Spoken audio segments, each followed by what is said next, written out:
اور ان کے ساتھ جو ہے بات چیت چل رہی تھی، تو خان صاحب نے اس حوالے سے تاکید کی ہے کہ اسد قیصر صاحب کی سربراہی میں شیرانی صاحب کی جماعت کے ساتھ جو ہے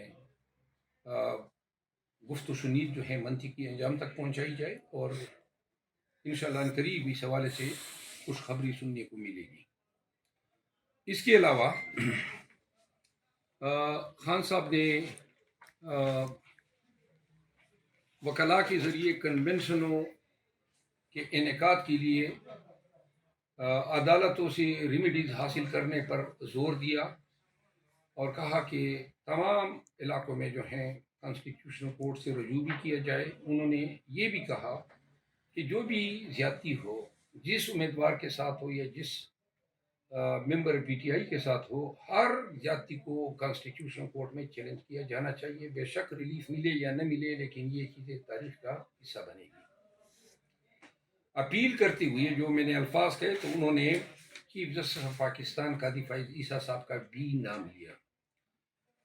اخیر میں جو ہیں خان صاحب نے دوبارہ جلد ملنے کی ہدایت کی ہے۔ تو یہ وہ صورتحال تھی جو میں نے آپ کے ساتھ شیئر کی ہے۔ اچھا سر، یہ بتائیں کہ آج کورٹ کے اندر پرویز الہی اور شیخ رشید کی ملاقات ہوئی، اور پرویز الہی نے یہ کہا کہ ہم ان کے ساتھ کھڑے ہیں، اور اس سے پہلے آپ لاہور ہائی کورٹ میں کھڑے ہو کر یہ کہہ چکے ہیں کہ شیخ رشید کے مقابلے میں اپنا کینڈیڈیٹ اتاریں گے، تو پارٹی کا اس پر کیا فیصلہ ہے؟ میں نے جو بیان دیا تھا وہ پارٹی کی پالیسی ڈیسیجن ہے، اور جو ہمارے صدر ہیں پرویز الہی صاحب، چونکہ وہ قید و بند میں ہیں اور پالیسی ڈیسیجن کے حوالے سے ابھی تک ان کے ساتھ کمیونیکیشن گیپ ہیں، تو اور چونکہ ان کے شیخ رشید صاحب کے ساتھ ذاتی مراسم بھی سیاست میں دونوں زمانے سے ہیں، تو لہذا اگر ان کے سامنے ان کا برم یا دل رکھنے کے لیے انہوں نے بات کی ہے تو ہم انتہائی احترام کے ساتھ دیکھتے ہیں اپنے پی ٹی آئی کے صدر کی اس خواہش کو۔ لیکن جو بات میں نے کہی تھی آج میں دوبارہ دہرا رہا ہوں کہ راولپنڈی میں شیخ رشید صاحب کے مقابلے میں دونوں حلقوں پہ ہم اپنے امیدوار اتار رہے ہیں۔ آج بھی پرویز الہی صاحب کی اس بیان کو میں خان صاحب کے نوٹس میں لایا ہوں، اور خان صاحب کو میں نے کہا کہ پالیسی ڈیسیجن یہی ہیں، اور خان صاحب نے جو ہیں اس چیز کے ساتھ اتفاق کیا کہ ہم جو ہیں اپنی پالیسی کے مطابق کسی کو، کیونکہ اگر ایک شیخ رشید صاحب کو کوئی ریلیکسیشن دی جاتی ہیں تو جو اور لوگوں نے پریس کانفرنسز کی ہیں، یہ پالیسی جو ہیں یہ اس سے انحراف پھر ان کو بھی حق دے گی کہ ان کے میٹر کو بھی کنسیڈر کیا جائے۔ تو لہذا یہ بات اب اٹل ہیں، یہ اس میں کوئی دوسری رائے نہیں ہے۔ کوئی بھی ایسی کوشش کسی بھی طرف سے، جو لوگ پارٹی چھوڑ گئے یا پریس کانفرنس کر گئے، ان کی کوئی کوشش اس حوالے سے کامیاب نہیں ہوگی۔ سر دوسری بات یہ کہ توشہ کی جو استدعا ہے وہ آپ کی مسترد کر دی گئی ہے اسلام آباد ہائی کورٹ میں، تو کیا اب اس کو مسترد کرنے کے بعد بھی خان صاحب الیکشن لڑ پائیں گے، یا امکانات اب کم ہوتے نظر آ رہے ہیں؟ دیکھیے، خان صاحب کے کاغذات نامزدگی ہم نے حاصل کر لیے ہیں، اور چونکہ الیکشن لاز علیحدہ ہیں، اور جو استدعا ہماری تو ریجیکٹ ہو رہی ہے،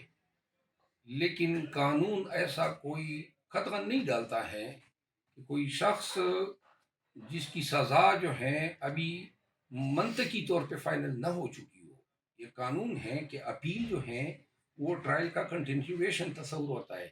یعنی یہ تصور ہوتا ہے کہ گویا ٹرائل ابھی تک بدستور جاری ہے، اور چونکہ اپیل ابھی ہائی کورٹ میں زیر سماعت ہیں اور اس پہ میرٹ کے حوالے سے کوئی فیصلہ نہیں آیا ہے، تو لہذا ایسے غیر حتمی فیصلے کی بنیاد پہ کسی کو جو ہے الیکشن کے ایرینا سے جو ہے باہر نہیں نکالا جا سکتے ہیں۔ تو ہم کاغذات جمع کر رہے ہیں، اگر اور جس کا ہمیں خدشات بھی ہیں کہ جو الیکشن کے ریٹرننگ آفیسر ہے یا ڈی آر اوز ہے یا جو ہریار کی ہیں، ہم ایڈوانس میں ہم دیکھ رہے ہیں کہ ہم خائف ہیں کہ وہاں پہ بھی خان صاحب کے ساتھ ان معاملات کے حوالے سے انصاف نہیں ہوگا، لیکن ہم اپنی قانونی جنگ جو ہیں وہ ضرور لڑیں گے، لیکن فی الوقت جو ہے ہمیں نظر نہیں آ رہا ہے کہ کوئی قانونی قدم ہے۔ اچھا سر، یہ بتائیے گا کہ اس وقت جو بندہ بھی پی ٹی آئی کا اسپیشلی جس سے تعلق ہوتا ہے کاغذات نامزدگی جمع کرانے کے لیے جاتا ہے، تو اس کو یا اٹھا لیا جاتا ہے یا اسے کاغذ پھاڑ دیا جاتا ہے, کوئی اس طرح کا سینیریو کریٹ کر دیا جاتا ہے. اس حوالے سے کیا کہیں گے؟ دیکھیں,